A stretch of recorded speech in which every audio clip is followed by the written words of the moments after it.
أعوذ بالله من الشيطان الرجيم. بسم الله الرحمن الرحيم. يا صاحبي السجن أما أحدكما فيسقي ربه خمرا وأما الآخر فيصلب فتأكل الطير من رأسه قضي الأمر الذي فيه تستفتيان وقال للذي ظن أنه ناج منهما اذكرني عند ربك فأنساه الشيطان ذكر ربه فلبث في السجن بضع سنين. يا صاحبي السجن أما أحدكما فيسقي ربه خمرا. حضرت یوسف علیہ السلام نے فرمایا، اے میرے جیل کے دونوں ساتھیوں، اما احدکما فیسقی ربہ خمرا، تم میں سے ایک تو اپنے بادشاہ کو، اپنے آقا کو شراب پلائے گا اور یہ عہدہ اس کے سپرد کیا جائے گا، واما الآخر فیصلب، اور دوسرا سولی پر لٹکا دیا جائے گا، فتأکل الطیر من رأسہ، تو پرندے اس کے سر سے نوچ نوچ کر کھائیں گے، قضی الامر الذی فیہ تستفتیان، وہ معاملہ ہو چکا جس کے متعلق تم نے دریافت کیا، وقال للذی ظن انہ ناج منہما، اور ان دونوں میں سے جس کے متعلق یوسف علیہ السلام کو یقین تھا کہ یہ نجات پا جائے گا، اسے یہ کہا اذکرنی عند ربک، اپنے آقا کے سامنے، بادشاہ کے سامنے میرا بھی تذکرہ کرنا کہ جیل میں ایک بے گناہ قیدی پڑا ہوا ہے، فانساہ الشیطان ذکر ربہ، تو شیطان نے اسے یہ بات بھلا دی، چنانچہ وہ اپنے آقا کے سامنے ذکر نہ کر سکا، فلبث فی السجن بضع سنین، تو اس کے نتیجے میں یوسف علیہ السلام پھر جیل میں چند سال یعنی 7 سال تک رہے۔ گزشتہ کل کے درس میں آپ حضرات یہ بات سماعت فرما چکے ہیں کہ یوسف علیہ السلام کے ساتھ جیل میں 2 افراد اور بھی آئے، اور ان دونوں نے یوسف علیہ السلام کی دیانت کو، امانت داری کو، راست بازی کو جب دیکھا تو یوسف علیہ السلام سے بے حد متاثر ہوئے، اور پھر دونوں نے اپنے اپنے خواب یوسف علیہ السلام کے سامنے بیان کیے اور خواب کی تعبیر دریافت کی۔ یوسف علیہ السلام نے ان کو خوابوں کی تعبیر بتانے سے پہلے اللہ تبارک تعالیٰ کی توحید اور وحدانیت کی طرف دعوت دی، اور اللہ پاک کا تعارف کرایا اور اپنا تعارف کرایا، اور حضرات انبیاء علیہ السلام کا جو عقیدہ ہے اللہ کی ذات کے متعلق، وہ عقیدہ ان کے سامنے رکھا، اور اللہ پاک کی شکر گزاری کی انہیں دعوت دی۔ ان تمام باتوں کے بعد اب یوسف علیہ السلام نے انہیں خواب کی تعبیر بھی بتائی۔ چنانچہ یوسف علیہ السلام نے یہ تعبیر بتائی کہ تم دونوں میں سے ایک تو اپنے سابق عہدے پر فائز ہوگا، بادشاہ کے لیے پہلے ہی بھی وہ شراب کا کام کیا کرتا تھا، اس وقت اس زمانے میں لوگ شراب پیتے تھے، تو وہ اسی عہدے پر دوبارہ سے برقرار رہ جائے گا اور اسی عہدے پر پھر فائز ہوگا اور اس کو یہ کام سپرد کیا جائے گا، غرض یہ کہ وہ نجات پا جائے گا، اور جو دوسرا باورچی تھا یہ جو ہے سولی پر لٹکا دیا جائے گا۔ یوسف علیہ السلام نے یوں تصریح کر کے نہیں کہا کہ آپ کے ساتھ یہ ہوگا، آپ کے ساتھ یہ ہوگا۔ علماء نے اور مفسرین نے اس بات کو لکھا ہے یہ اس لیے کہ اگر کسی کے حق میں کوئی برائی سامنے نظر آئے تو آدمی اجمالی ذکر کر دے تاکہ اس کو زیادہ پریشانی اور تشویش نہ ہو، اس لیے یوسف علیہ السلام نے یہ انداز ذکر فرمایا۔ رہی یہ بات کہ ان دونوں کے کیا جرائم تھے، یہ دونوں جیل میں کیوں آئے تھے، تو مفسرین نے لکھا ہے کہ ان دونوں کے اوپر یہ الزام تھا کہ انہوں نے بادشاہ کے کھانے میں زہر ملایا ہے، اس جرم میں دونوں کو لایا گیا۔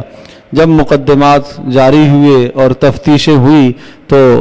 زیادہ جرم اسی کا ثابت ہوا جو باورچی تھا، تو اس لیے اس کے متعلق سولی کا حکم دیا گیا اور دوسرے کو رہا کر دیا گیا۔ جس کے متعلق یوسف علیہ السلام کو رہائی کا یقین تھا کہ یہ واپس چلا جائے گا اور رہا ہو جائے گا، اس سے یہ کہا کہ جب تم اپنے بادشاہ کے پاس پہنچو تو ان سے یہ ذکر کرنا کہ جیل میں ایک بے گناہ قیدی بھی پڑا ہوا ہے۔ اپنی مراد لی کہ میرے بارے میں جا کے تذکرہ کرنا۔ اس سے یہ پتہ چلا ہے کہ ما تحت الاسباب انسان کوئی تکلیف اور کوئی پریشانی اور کوئی صدمہ اور مصیبت دور کرنے کے لیے اگر کسی سے اس طرح سے مدد حاصل کرتا ہے اور کسی سے التجا کرتا ہے تو یہ کوئی توحید کے خلاف نہیں ہے، اللہ کی ذات عالی پر توکل اور بھروسے کے خلاف نہیں ہے، ایسا کرنا جائز ہے۔ اسی لیے یوسف علیہ السلام نے ایسا کیا۔ لیکن چونکہ یوسف علیہ السلام کا مقام دوسری جانب بہت بلند تھا، چونکہ نبی ہیں، تو اللہ تبارک تعالیٰ کو اپنے نبی سے اتنی سی بات بھی پسند نہیں ہے کہ نبی کسی بھی موقع پر کسی غیر سے کوئی درخواست کرے اور غیر سے کوئی استمداد یا کوئی مدد حاصل کرے۔ اللہ تبارک تعالیٰ کو یہ بات پسند نہ آئی، چنانچہ اس کے نتیجے میں پھر یوسف علیہ السلام جیل میں رہے۔ تقریباً 7 سال تک یوسف علیہ السلام جیل میں رہے۔ قرآن کہتا ہے فَأَنْسَاهُ الشَّيْطَانُ ذِكْرَ رَبِّ، جس سے یہ کہا تھا کہ جا کے تذکرہ کرنا بادشاہ کے سامنے، شیطان نے اسے ذکر بھلا دیا، اسے بات ہی بھلا دی، اس کے ذہن میں ہی نہیں رہا کہ مجھے جیل سے کیا پیغام دیا گیا تھا۔ اور یہ انسان کی فطرت ہے کہ جب انسان مصیبت سے نکلتا ہے، پریشانی سے نکلتا ہے، تو پھر پرانی باتیں آدمی کو کم ہی یاد آتی ہیں، اس لیے کہ آگے اس کو اور مزید ترقیاں مل گئی، مزید اسے عہدے مل گئے، تو اسے پچھلی مصیبتیں یاد نہیں رہیں اور جیل کے ساتھ ہی اسے یاد نہ رہے، اور یوسف علیہ السلام بھی اسے یاد نہ رہے۔ فَلَبِثَ فِي السِّجْنِ بِضْعَ سِنِينَ، تو یوسف علیہ السلام پھر جیل میں چند سال رہے۔ لفظ بضع قرآن میں استعمال ہوتا ہے، ایک اور جگہ بھی آیا ہے جس کا معنی تقریباً 7 سال کی مدت پر یہ لفظ بولا جاتا ہے۔ 3 سے لے کر 9 سال کی مدت تک لفظ بضع استعمال ہوتا ہے۔ سورہ روم میں بھی آیا ہے فی بضع سنین، چند سال، تو لفظ بضع کا اطلاق 3 سے لے کر 9 تک ہوتا ہے، اور یہاں پر مراد 7 سال ہے۔ یوسف علیہ السلام نے 7 سال جیل میں گزارے۔ اور پھر یہ بھی ارشاد فرمایا قضی الامر الذی فیہ تستفتیان، کہ تم نے جو خواب پوچھا ہے اور جو خواب کے متعلق تم نے معاملہ پوچھا ہے یہ فیصلہ ہو کر رہے گا، یعنی ایک کو نجات ملے گی اور ایک سولی پر لٹکایا جائے گا۔ بعض مفسرین نے یہ لکھا ہے کہ انہوں نے من گھڑت خواب بنایا اور یوسف علیہ السلام سے امتحان لینا چاہا، اور پھر اس خواب کی تعبیر بیان کرنے کے بعد جب ان کو پتہ چلا کہ اچھا یہ تو نجات پا جائے گا اور اس کے متعلق سولی کا حکم ہوگا، تو دونوں ڈر گئے، کہنے لگے نہیں یہ ایسا نہیں ہے، ہم نے دیکھا نہیں تھا، ہم نے خود ہی فرضی بنایا۔ تو یوسف علیہ السلام نے کہا کہ اب جو بات تم نے پوچھی ہے یہ ایسی ہی ہو کر رہے گی، یعنی جو تعبیر میں نے بتائی ہے ایسے ہی ہو کر رہے گا۔ تو اس سے ایک بات یہ بھی پتہ چلتی ہے کہ اگر کوئی آدمی جھوٹا خواب بنا کے لاتا ہے، اس نے دیکھا نہیں ہے اور سامنے والے نے اگر کوئی تعبیر اس کی کر دی تو وہ خواب پھر ایسا ہی ہو جاتا ہے جیسے اس کی تعبیر دی گئی ہے۔ اس لیے خوابوں کی تعبیر کے متعلق انتہائی انسان احتیاط سے کام لے، ہر شخص کے سامنے تذکرہ نہ کرے۔ چنانچہ حدیث پاک میں آتا ہے حضرت صلی اللہ علیہ وسلم نے ارشاد فرمایا خواب 3 طرح کے ہوتے ہیں، ایک خواب رحمانی ہوتا ہے، اللہ کی جانب سے ہوتا ہے، ایک خواب شیطانی ہوتا ہے، شیطان کی جانب سے، اور ایک خواب نفسانی ہوتا ہے، انسان کے نفس کی جانب سے۔ نفس کی جانب سے وہ خواب ہوتا ہے جو آدمی دن کو کام کر رہا ہوتا ہے، جو باتیں کر رہا ہوتا ہے وہی خوابوں میں نظر آتی ہیں، تو یہ نفسانی خواب کہلاتے ہیں۔ جو دن کو مزدوری، ملازمت، کام کر رہا ہے وہی وہاں کی باتیں رات کو خواب میں آتی ہیں، تو یہ اس کی کوئی حقیقت نہیں ہے، یہ خواب کوئی قابل تعبیر نہیں ہے۔ اور کبھی کبھی کوئی ڈراونا خواب آ جاتا ہے